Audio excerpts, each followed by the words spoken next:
Welcome back, everybody. It's Denise DiGrigoli here on the HN Network live every Tuesday with a talk show called The Drive. It's about people, places, ideas, and organizations that move us forward mindfully and consciously. I'm so glad we get to spend this half an hour with you every Tuesday. And like I say, if you like it, share it and tweet us your questions at HN Network CT or at Denise DiGrigoli. We'd love you to be part of the conversation. You know, we always start the show with a mindful minute, and over the past couple weeks we've been talking about perception and how perception colors what we do. Last week we talked a little about mind mapping and how you can shift your mindset by doodling that big long to-do list. And today I'm just going to throw my hands up with, we need to simplify. And you know, it's sort of like the pot calling the kettle black. I'm probably the most guilty of that. Long list, productivity routines, and I thought, what can I share with my audience today that's truly working for me behind the scenes? I'm trying to uncomplicate my life a little bit. And I find that challenging because I love a lot of things. I love topics, I love learning, I love visiting with people, meeting new people, and talking to you guys every week and the clients that I coach. But you know what? My to-do lists are overrunning me. And so today, we're going to have a very powerful conversation about leadership and the price to be paid when you are leading. I challenge each and every one of you to maybe set a timer. Let's do our projects in 90-minute blocks. Do the things that are most important in the morning, the things that I call maybe income driving or family related. Whether you're running an organization, a family, you want to be the best parent to a pet, you want to be the best role model in your community, whatever it is you seek, let's break it down into small little chunks and release the projects that don't serve us. That's one of the things that I'm working on. And I enjoy that with a timer. Believe it or not, I put a timer on my desk. It's actually the tomato timer I've had for about 20 years. And I set it in blocks of 60 and 90 minutes to work on the projects that are most important. And the biggest tip is, I've had a million little projects on my desk that I'm going to get to one day, like make all those Shutterfly books from 2010 forward, and these other little entrepreneurial ventures that I'm going to stick my toe in. I looked at that list the other day and I said, you know what? If I haven't done it by now, it's permission to let go. And just like in my book when I say release it from the trunk, it's given us bad gas mileage and slowing us down. Let's move forward, release a few things today, and put a different kind of routine in place. A routine of a permission to let go, at least for this week. When we come back, we're talking to Dr. Dorothy Neville about the price that we as leaders pay in leading purposefully and authentically. And it's a lot more than you think. And her story, her lifelong journey, is an incredible wow. For those of you that have received my email, you've already had a little peek behind the curtain. We'll be right back. It's how you feel your life, how you feel your mind, your body, your spirit that creates that life. Fuel it well here every Tuesday on The Drive. We'll be right back. Did you know heart attacks and strokes are the leading cause of death in America? Protect the health of you and your loved ones. Talk to a doctor about heart disease. Hi, I'm Dr. David Pazer with ProHealth Physicians, encouraging you to stay informed about health matters that affect you. ProHealth Physicians is on the pulse of social media to share information about health and nutrition with the community. Get up-to-the-minute alerts, including ProHealth Physicians news and upcoming events. Connecticut's leading group of primary care doctors is just a click away.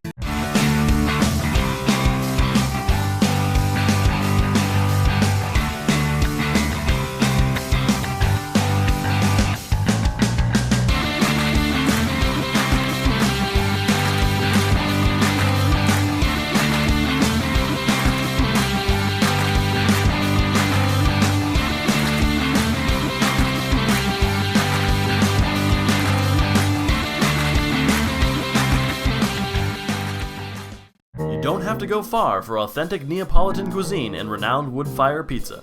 Pizzeria Loretano of Bethel is a contemporary Italian bistro, specializing in authentic wood-fired brick-oven pizza Napolitana. Pizzeria Loretano was named one of America's top 1,000 Italian restaurants in 2008 by Zagat, and recommended by Jane and Michael Stern on National Public Radio's Splendid Table. Located close to the Bethel Cinema, we focus on quality, and our food is always made to order. Join us for live jazz Sundays from 6 to 8. Find our schedule, menu, and more at pizzerialoretano.com and like us on Facebook. Family and Children's Aid has been serving the community since 1809 and is now the largest outpatient children's mental health care provider in Western Connecticut. Our innovative services include providing shelter to homeless moms and children, substance abuse intervention, mental health counseling, and foster and adoptive services, among others. Our goal is to provide individuals and families a safe haven and hope for a brighter future. Find out more about us at fcaweb.org and call our Danbury campus at 203-748-5689. I'm John Kovach. I'm a newspaper editor. I'm a high school football coach. I'm a television presenter. And I want you to love fishing as much as I do. Tune in to Yankee Fisherman, Thursdays at 1 on the HAN network. It's like going to the tackle shop without leaving your office. You know, we all have leadership deep down inside. It's dependent on when we want to use it, how we want to access it, and then there's all different levels from there up. Today we're talking with Dr. Dorothy Martin-Neville, PhD. She is a leadership coach, international speaker, author, past president of the NSA, and so much more than all of those titles. Welcome, Dr. Dorothy. Thanks for coming on the drive. Thank you. You know, when we were talking offline, we were talking about the cost of leadership and what that entails. Now, is that just hard work? Is that no? I mean, what is a leader by your definition? I mean, I look to you as like a world-renowned leader. Thank you. And I look to you as a person that's truly in the know. And we're going to talk about your background and your incredible story. But what is a leader? You know, I did an ebook recently, and I did a survey, which I'm prone to do with research anyway, and asked numerous people what do they think a leader is. And some thought a leader was a position of authority. Right. Some thought a leader was the ability to manipulate and get people to do what you want them to do. Oh, so it had a negative connotation. It had a negative content. Yeah. Some of them thought a leader was the face of the company or the face of the department or whatever that may be. In truth, from my perspective, every single one of us are born leaders. I agree. Right, that we are born to truly have the power to create the journey we want to walk. And whether we are in a corporation or we are entrepreneurs or we are folks staying at home, you know, at home moms or at home dads. Certainly some leadership going on there. If they claim it. If they claim it. Is going on. So that's a great way to segue into your background. I mean, my research on you, and I've heard you speak, and it really such a powerful, but such an eloquent speaker. You started off in an orphanage. I did. I started off in an orphanage in Boston and was later adopted when I was 3 and taken by an Irish alcoholic cop and taken to the housing projects in South Boston where I was raised. And you say that with like a joyous smile on your face. Yeah, you know, there's, you know, we all come from different places, and Southie has its own pride. That's right. That to be from Southie is to be special, you know. So, and it doesn't matter what outsiders think. It's what those of us from home in the tribe, and the tribe thinks about it. And so, so there was a great delight in coming from there. So you had like a sort of that innate leadership kicking around, because as I studied a little bit about you, you went on to graduate high school, which seems like might have been a stretch for a Southie at that time, and then you went on to be college educated, and a nun. Wow. So this in heaven too, I did, But what happened is that, you know, when I made it to graduation, which in and of itself was a wonderful feat, I made it there. I wanted to go to college. My dad didn't believe in educating girls, so that was out of the question. So I said, well, never mind, I'll put myself through nursing school. So I applied to nursing school because I was a really good student. I got great grades, and that I was blessed. Study comes easy. So I applied to nursing school and found out I went to an inner city unaccredited school. Oh boy. So no nursing school in the United States could accept me because it was unaccredited chemistry and unaccredited biology and so forth. So that was out of the question. And long story short, I ended up applying to become a Catholic nun. And I was accepted into the Good Shepherd Sisters in Quebec. When nursing doesn't work, just go to be a nun. And so I did. Because, you know, I loved Southie, and getting married and staying Southie was wonderful, but I also wanted more. Right. And to get more, if I couldn't do it through college, I couldn't do it through nursing school. doing more was more compelling for me Right. than the staying still and living in a tenement or the housing projects with many, many children. And so entering religious life allowed me to do more and have more impact than I would have had otherwise. And I was blessed with a long black habit. They sent me to college and I got in, and once you have an undergraduate degree, nobody cares where you went to high school. That's right. That's Yeah. not right.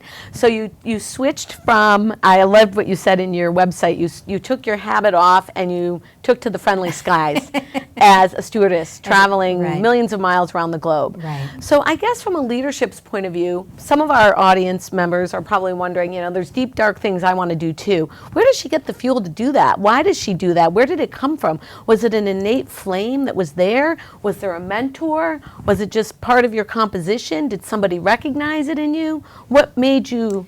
I think for all of us, we have mixed, stimulators. And for me, telling me I can't do something is a great stimulator. So that was your Because I thing. just step back and say, watch, Boy, But we're so that kindred was one- spirits. so that was one part of it. But there was another. I've always felt called Yeah.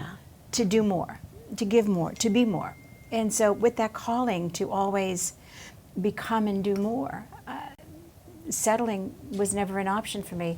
If I was going to be at peace at all with myself, settling wasn't an option for me. And so I did. In entering religious life, I got to go to college and really discover a sense of me that I never had before that. And when I left and back to Southie, there wasn't really a lot of connection there any longer. And so I moved to Manhattan, became an international airline stewardess, and lived in New York City and flew around the world. And that was another exciting adventure.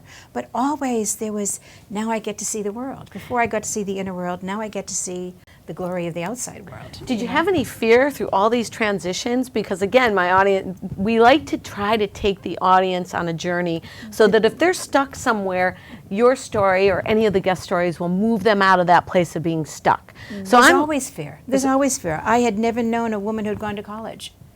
In my life, I never knew a single woman that went to college, not from where I came from. And then I'd never been on an airplane, and I was flying to Kansas City. The first time I was ever on an airplane was my flight to Kansas City for TWA training. Wow. I had never been on an airplane before.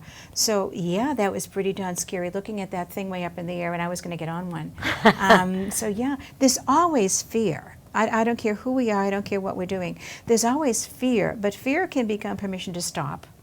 Or it simply becomes something that sits with you as you continue going forward.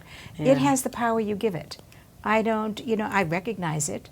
I think we all have fear in our lives, but it's just fear. Was that an innate skill you had, or did you learn that skill? Fear, false evidence appearing real. That's a phrase I probably heard for the first time 10 years ago. But no, fear was a way of life. I grew up in an extremely violent home, and I grew up in the inner city. Fear was a way of life, but so I didn't see that as an oddity. It was just what is. What is? That's And interesting. it's there. But then what do you want to do? I mean, that has nothing to do with fear. What do you want to do? So you go and you envision it and you make it happen. And that's what I've done.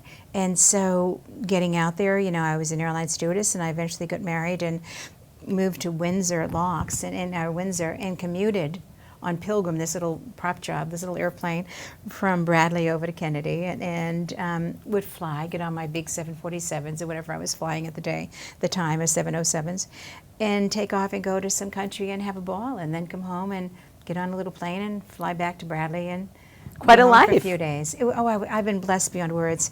And then at some point, I was married and I had 2 beautiful children. And I was divorced after 15 years, and my little one was in kindergarten, 4th grade, and I needed to support us.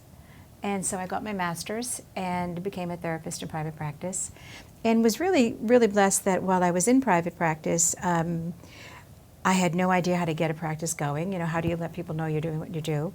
And someone suggested speaking. So as this little nervous little graduate, this newly divorced mom with these 2 little babes to support, I had 2 sheets of paper. And people say you need to look at your audience. I'd be using my finger, and I'd look up and go back down, and look up and go back down, and holding it so I didn't lose my spot when I went back down. Certainly again. not the doctor And I know today. But I did that for about 2 or 3 months, and whether it was the people who came to see me or not, they referred their friends to me. And within 6 months, I had a 6-month waiting list, and that lasted for the duration of my practice, 17 years later. Wow. And I was blessed. And so I would see 42 patients a week, and then I started teaching in grad school for those getting their license as marriage and family therapists. And after about 4 years, I was bored, not because of lack of work, but just doing the same thing all needed the a time. change. I needed a change. And someone said, study acupressure. I had no idea what it was, but I said, sure, I'll check that out. Went to Amherst, studied acupressure, and learned reflexology, iridology, and eventually became certified in 9 modalities of medicine, of alternative medicine. Or now then it went to complementary, then it went to integrative. The name changes all the time. Right. So now I think it's integrative medicine. And That means the West and the East meet? West and East We're integrated? meet, yeah. Okay. The West, the East, all of that, the psychological, the spiritual, all of that meets together and creates an integrated form of medicine. And people on my waiting list knew each other, and they all said, you should teach what you know. Right. Well, you don't know what you know. You just do what you know. Right. So I had to sit back and think, what do I know? And put together a structured program. And I did that, a 6-week program, numerous times. And they finally said, why don't you do a structured program? So I created a 2-year program at teaching physicians, nurses, OTs, PTs, massage therapists, and an eclectic group of lay people. And after 2 years, they didn't want to graduate, so I did a 3-year program and eventually established a school, the Institute of Healing Arts and Sciences. And that was in Connecticut, right? That was in Connecticut, up in West Hartford. For years, it was held at the Gray Conference Center of the University of Hartford. Yes. Then at St. Francis Hospital for a number of years. And then at St. Thomas Seminary, wherever we could find space big enough, because the school kept growing and growing and growing. And initially it was me, and I may have 60 or 80 students in a class. And it was a 2-year program that met 6 weekends a year, all day, Friday, Saturday, Sunday. And eventually, after 19 years, I had 30 positions on my teaching staff. Wow. My juniors and seniors. Was this a vision? Like, did you have this as a No. vision? No, So it kept I growing didn't. organically. It kept growing organically. And eventually I came back. I was living overseas, and I came back from living overseas. When my son left for college, the younger of my 2, I left the country and moved to Anguilla in the British West Indies for 10 years. And I would commute back here every 2 months to teach and then go home, and then come back up here for every 2 months for a few days to teach and then go home again. And I closed it after 19 years, and at that point there were like about 30 positions on my teaching staff with teachers and TAs and so forth. And my juniors and seniors were required to do medical internships, and they flew in from around the country. So we were affiliated with hospitals across the country where my students would be doing their medical internships. They could do it wherever they lived, and then they'd come back to Connecticut for classes. What was their degree when they finished with you? Well, there was a 2-year program and a 4-year program. Right. And the 2 years got certificates as in energy medicine. And then the 4 years got diplomas as energy medicine practitioners. Wow. And the last 5 or 6 years, we were affiliated with the Department of Higher Education here in And do you Connecticut. stay in touch with some of your graduates to this day? Oh, I sure do. Yeah. I And what sure do. are they doing miraculous things with their healing energy medicines? Those who were who were MDs, nurses, OTs, PTs, it expanded their skill sets I'm in working sure. with the folks. I'm Others sure. opened up private practices. Others used it simply to transform their lives. Wow. You know, and just become more whole in themselves, and never really did hands-on healing after they graduated. Wow. You know? So you close your school. I Now what closed is the Dr. school. Dorothy? I mean, it's like the journey of Dr. Dorothy is just wild. I know it. I can't make it I up. know it. You can have a vision, and I really think it's important as leaders that we have a vision where we want to go with our life, but then be open to what presents itself.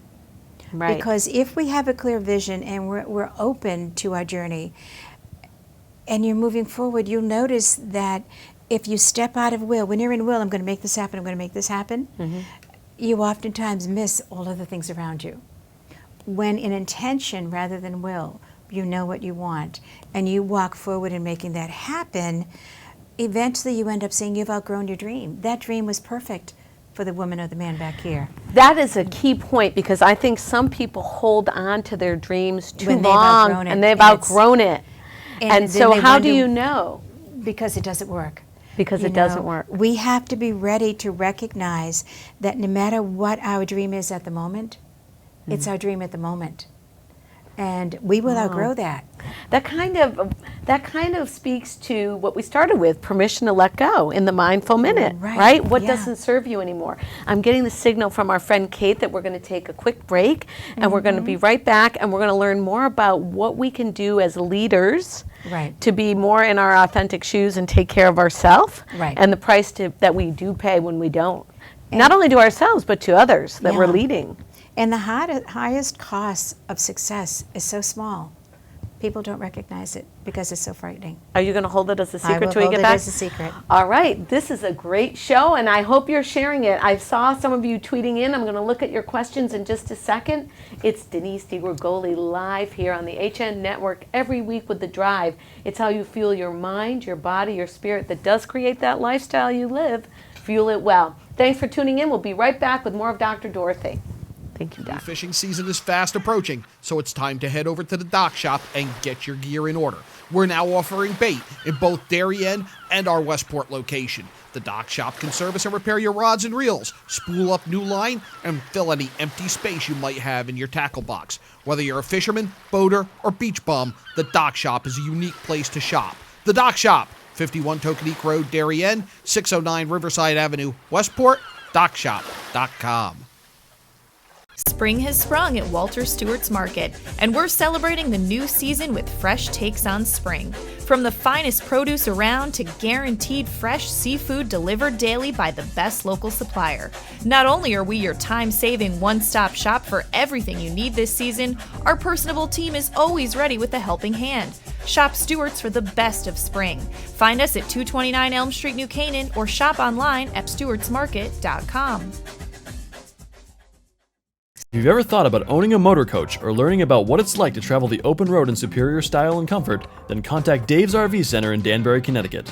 Offering the best quality Class A motorhomes from Newmar, travel trailers and fifth wheel lines from Surveyor, and a toy hauler line from Work and Play.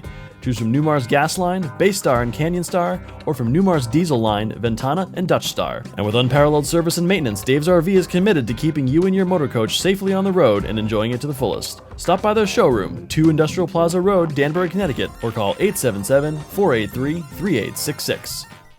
A Better View Window Cleaning Plus has been cleaning glass all over Connecticut for over 20 years.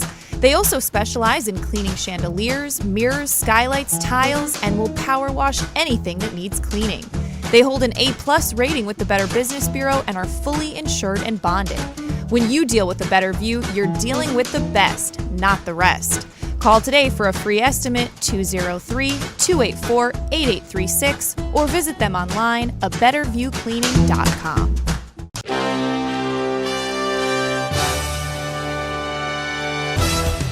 Give your day a jumpstart with the latest news, sports, weather, and more on Coffee Break, live on the HAN Network, weekdays at 11 a.m. Connecticut news doesn't get any more local than on Coffee Break.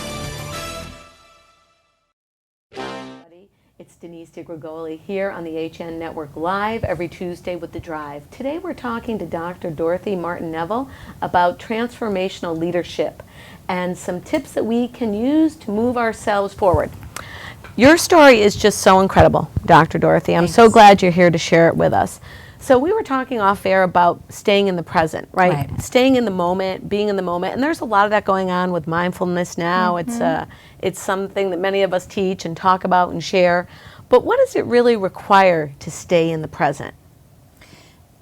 One of the hardest things that's necessary to stay in the present is letting go of the illusion that you're in control.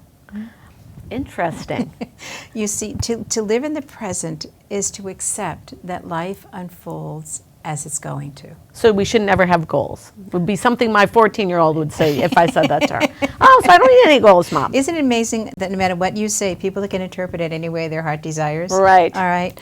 What I mean by that is that if I know when I leave here, I've got several phone calls to make and I've got another meeting to attend, and that's my journey for the day, and I will get there on time without the panic of rushing in late, without the panic of not doing it correctly, as I did here. You showed up 20 minutes early, so that if I got lost, if something happens, if there's an accident on the highway, it's going to be okay. When we don't live that way, we are always anticipating the next crises.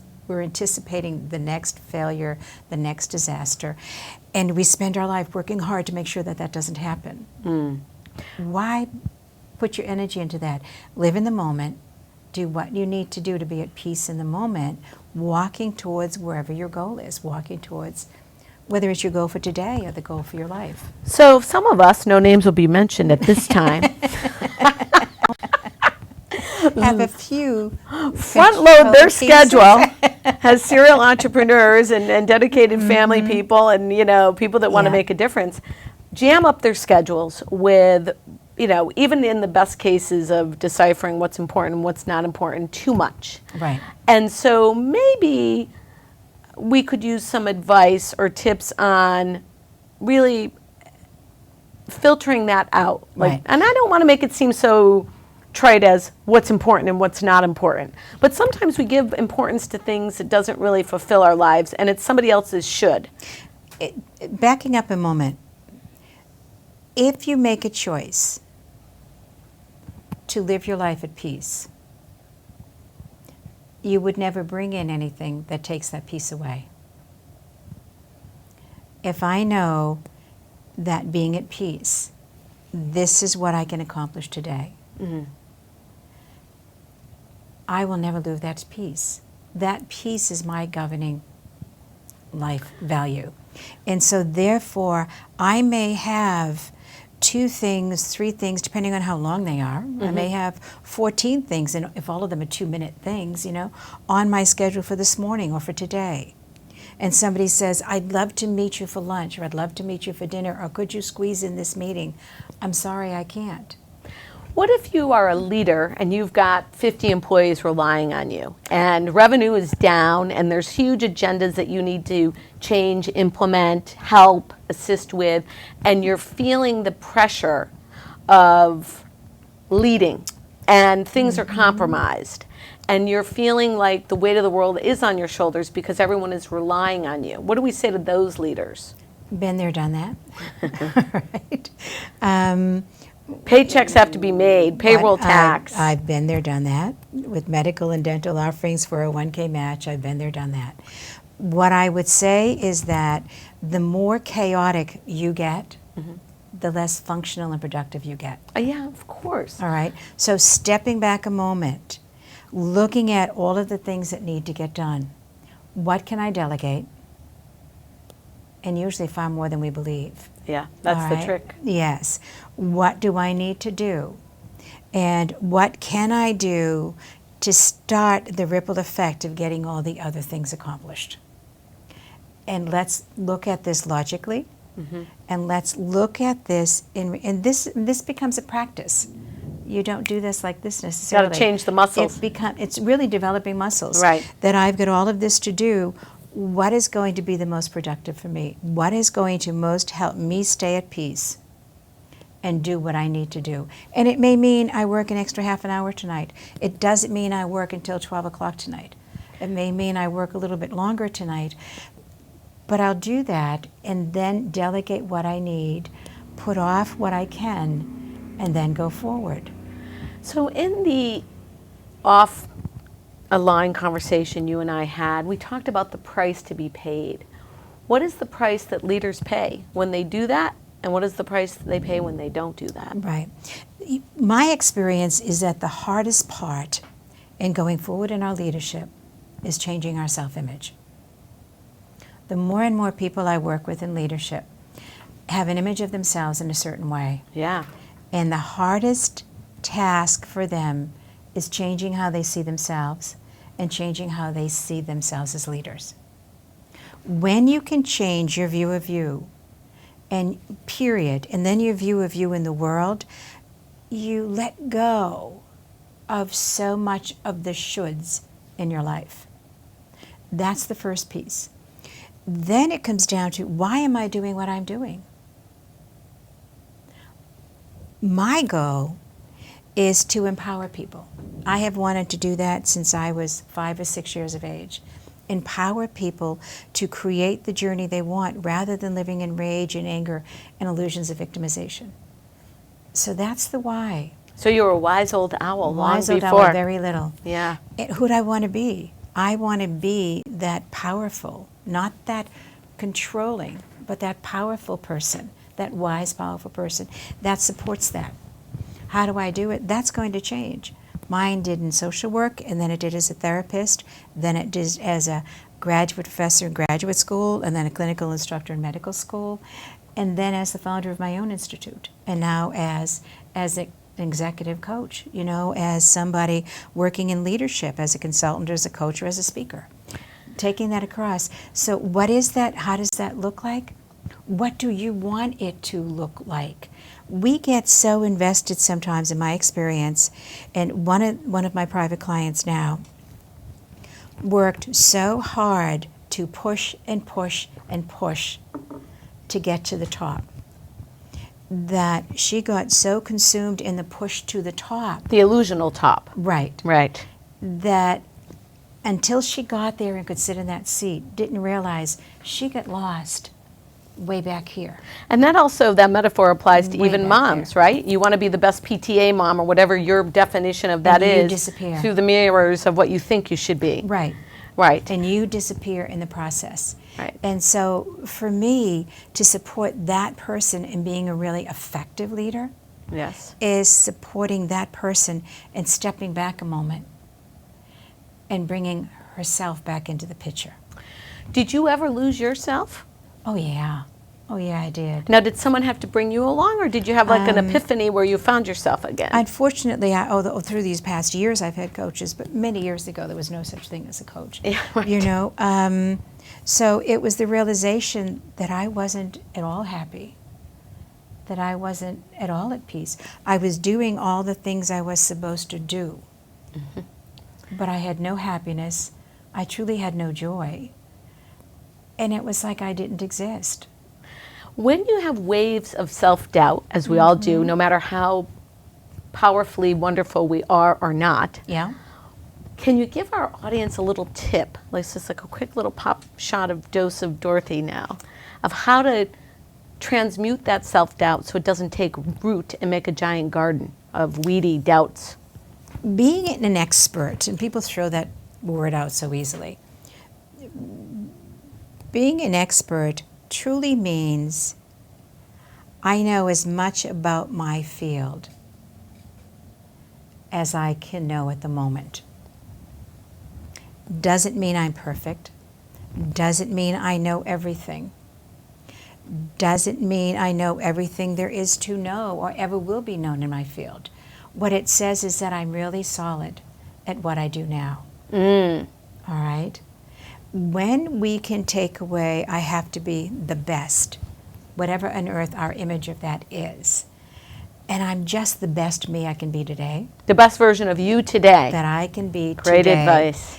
then the self-confidence comes. Great advice. Because we're no longer out there with this illusionary genius that we're competing with. Because there is no illusionary genius. You know, and none of us are done. As long as we're alive, we're in process and we're growing. I say that all the You time. know, All the time. somebody I would love to work with, I would love to be coached to, Travis and Kalanick, looking at somebody who's born, what a gifted genius this man is in creating businesses, and whether it's Uber or anything else that he creates. But none of us are well developed in every area. So when you can accept the fact that this is my genius and I need support in creating this or this, and we can step back and humbly own our genius and humbly own our limitations, we don't have the pressure on ourselves to be perfect or to have a mask image.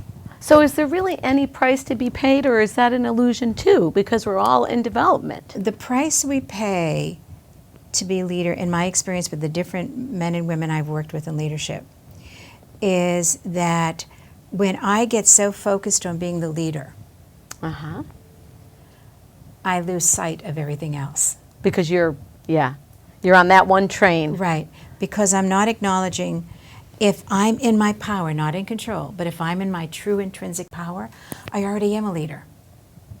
And now what I want to do is become higher up, whether it's in my company, as the president, CEO, I want to expand my company. or I want to be more solid at what I'm doing, or if I'm in corporate, I want to move up the ladder. Why do I want to move up the ladder? Is it because I become more important? Is it because others will see me as successful? Or is it because I love what I do, and the further up the ladder I go, the more impact I can have in how the company does this? Why am I doing what I'm doing? When you know what that's about, the price you pay becomes far less. It's really Interesting. high. It's really high when we're not a part of this vision of leadership. I find that like that whole story that you just said, based on a corporate role, would apply to parenting, right? And why am I doing this? To anything. Anything. Yes. Anything. When we want to be the perfect father and mother, we've already lost. Right. That's very powerful. So let's talk about control for a second. Because I think with the onset of social media, we become more control mongers, right? We seek immediate satisfaction right away. Some do. Some do. Yeah. Well, again, I'm coming from a position of, raising a teenager maybe, and Yeah. guiding and trying to live in guiding principles, that I believe are right for our family. As well as leading our organization, I think there's some fear that comes with not being in control. But really what you're saying is control is not leadership. You've never been in control. And people in control are not leading. People in control are containing. Right. Think of this, if you will, in terms of politics. When a dictator declares martial law, That's containing. it's containing because of a fear that he will be overthrown. When a leader is empowered, creating leaders all around him or her makes the government that much more effective. So an effective leader, whether we're talking government of a country or a company or a home, when we own our power as a leader in this house, as a leader in this company, the most effective thing in the world that we can do to strengthen our family, to strengthen our company or country, is to create leaders all around us. That's what my grandmother would say. You cannot be a success until you make someone else a success. Right. And an effective leader creates leaders continuously. It's a nonstop path. And you can't do that if you have to be in control. Right. All right? Well, it's a very powerful interview today, I have to say. All good things. All good Yeah. things. I'm hoping our audience is taking it in like I'm taking it in. I hope so, truly, because to be an effective leader, whether you're a solopreneur or an entrepreneur or in a corporate world or whatever, our home, to recognize everybody around you has their own leadership. And if we give up the concept of, within our world, competition, that if I train all of the people theoretically beneath me to claim their leadership, we've got a really powerful group of people. I don't care if you're talking janitorial service.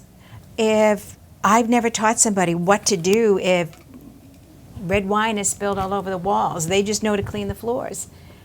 They're going to take an authoritative position and say, okay, I have to be the leader here. I'm the only one dealing with this issue. This is what I'm going to do. This is what's on my agenda, but this is imperative. If I don't clean this now, it's going to stain enormously. They have to take a leadership position, handle the situation, call me later and say, I didn't get this other job done because this showed up and it was much more important. By them knowing they have the authority Right. and the leadership skills, that I trust them in their position, they can take charge and deal with what is. And no, they're not going to be in trouble. If I'm in control, they are going to be terrified if they don't do exactly what's on the agenda in exactly the time frame. So I do have one question that is sort of off the list of questions that I now want to ask, which is when you come in contact, and not necessarily with your coaching and transformational leadership institute, Right. but when you come in contact with a person that's really hard to deal with, Yeah. that's just like, and you're trying to work with their energy and steer what's going on, what's the Dr. Dorothy trick? Really tough person. For starters, don't ever get in a power struggle with them. You're going to lose. Because if they are that difficult to deal with because they're looking for control and power everywhere, and you decide, and that's not where you live, and you decide you're going to show them who's in charge, You have just created this massive power struggle that will accomplish nothing. Agreed. So I how do we step diffuse back. it? I step back and say, how's that serving you? How's it working for you? how's that working for you? What is it you called me in for? Because if they call me in, they want to achieve something. What did you call me in for? Because clearly there's some perception here that you're in charge of everything. So why do you need help? What's going on? What And about I the don't crabby? address that chaos, that control, that if you start addressing that, you get sucked into it. Keep yourself a part of it. Keep yourself away from it. How can I help you over there running around in all those circles? What about you go into the bank and you need to, make a transaction, and the crazy clerk is in there filing her nails, not really paying attention to you, and you're kind of waiting, and you've got to get out and you've got to get your transaction done so you can get to that meeting. Right. And Well, you want to be, You have a choice of theoretically taking charge. right? Letting her Theoretically know- is the key. Theoretically, letting her know you're the customer, you're the important person, and she's going to get this right, and she's going to learn today what she hasn't learned in her last 12 years in this job. She's going to learn it instantly because you know what it is. Guess what's going to happen? Okay. Guess what's going to happen? Yeah, your control factor isn't, all right? If instead you say, excuse me, I don't mean to interrupt, but I've really got to get to this meeting. Would you please, if you don't mind, take this and I'll get out of here and you can go right back to what you're doing. I really would appreciate it. I've spoken to her, Not at her. I haven't taken control of her. I've requested. Right. Now, that doesn't mean for a second that inside of me isn't this urge to say, you dumb this or that or the other thing. You're human But too. I know the impact of that is going to be rather destructive. So what is going to happen is deep breathe. And see, my tendency doesn't go to control. I mean, it pops up for a second, but that's not where I live. So it would really be, excuse me, if you don't mind, I really do, and I'm going to speak from a power place. Not, gee, I hope you don't mind, but I really want to ask you a question. Because now I've already said, I want to be nice, I want to be good. And I'm writing a book that really says, letting the good girl die so the real woman can live. We need to have you back for that one. When we want to play good and nice, why would anybody listen to us? Right. All right? If we are truly embodied holy folks, Who we are. to be authentic is to be real and powerful. All right? So coming from that belief system, I'm going to walk up there in my power and simply say to her, excuse me, but I really, and if you speak from a power place, not a control place, Right. and not a good, sweet little girl place, but a power place, excuse me, but I really do have to get going. Would you mind doing this? You can get right back to what you're doing. I really don't mean to interrupt you, but I've got to get going. She is not going to feel intimidated. Right. She's not going to feel challenged. Yeah. And she's going to be willing to support me. Hopefully, 99% of the time. 99% of the time. And if she doesn't, I'll pick another line. Right, exactly. Because it's not Pick going to another lane, serve friends, me. pick another It's lane. not going to serve me to get into a power struggle with somebody who clearly is trying to show me who's in charge. I could sit here and chat with you all day. We are on such a time limit. I will need to know just a few more things. What has been your greatest challenge out of all this, what maybe the audience is perceiving as diversity that you've prevailed through? What is your greatest challenge, or do you not have one? Oh, God, no, we all have challenges. If we didn't have challenges, we wouldn't grow. True. Okay, we need those challenges to grow. There's at every stage of my life, there's been a challenge. So what's been my greatest? Whatever one is at the stage I'm at the moment. That's my greatest challenge. So I don't know. For me, it's when you want to support the entire world getting to where it is they want to go. How do I get out there and reach the greatest number of people? And to me, working with the leaders at the top, whatever that means, if I can impact them, and that impacts the culture of a company or a country or a state or a town, whether I'm working with a politician or an executive or whomever, if I can impact them, they can then impact all the other people. The flowers of Dr. Dorothy Right. grows. I You love know, it. I love it. So that's what has drawn me over my years. As we grow, our audience changes. As a therapist, as you grow, your patient load changes. And as a coach, as you grow, the level of the people you work with changes. All right? And last year, one of my clients, after 8 months of working with me, and went from being her small company to the head of the American division of a global organization. It was named one of the top 20 female CEOs of New York City. Well, glad to hear You it was know, CEO women. And yes, yes. And getting more women on corporate boards that make substantial amount of money because of the wisdom they can offer to this board. All of those types of things, to me, those are the next challenges. How do we do that? How do I do that? How can I get out there and support not just these women, but these companies and these folks to really have an impact? And that's being seen. And unfortunately, there are so many people I have seen that want to make a global impact. Simultaneously, they're frightened of being seen. That's another whole show. Frightened to be seen. Frightened to be seen and yet wanting a global impact. We've got some issues we need to work with there. So Yeah. you are an energetic person, and, Yeah. and I'm an energetic person. Yeah. I know what I do to self relax, Yeah. press. What do you Right. do? Depends on the moment. You know, it may be What's in your bag of tricks? in the car. In the car, it may be stopping. I like to ride in silence, or I have on NPR or something. But riding in silence and just being in the moment. That takes me away from all of that. It can be on a Friday night, putting the phones on silent Shutting it down. and just staying home or going to a local place, having a quiet dinner, and coming home and reading or watching a movie. It depends. I live near the water, and I love the water. So walking on the beach, there's no one thing. It depends on what can I do at the moment. You're definitely. So as we wind down, would you want to give 3 tips to live in the moment, Yeah, to let go and let go of the control, right. and to seek that authentic leader that you've been hiding? Okay, let's do one at a time. The first one, in the moment. In the moment.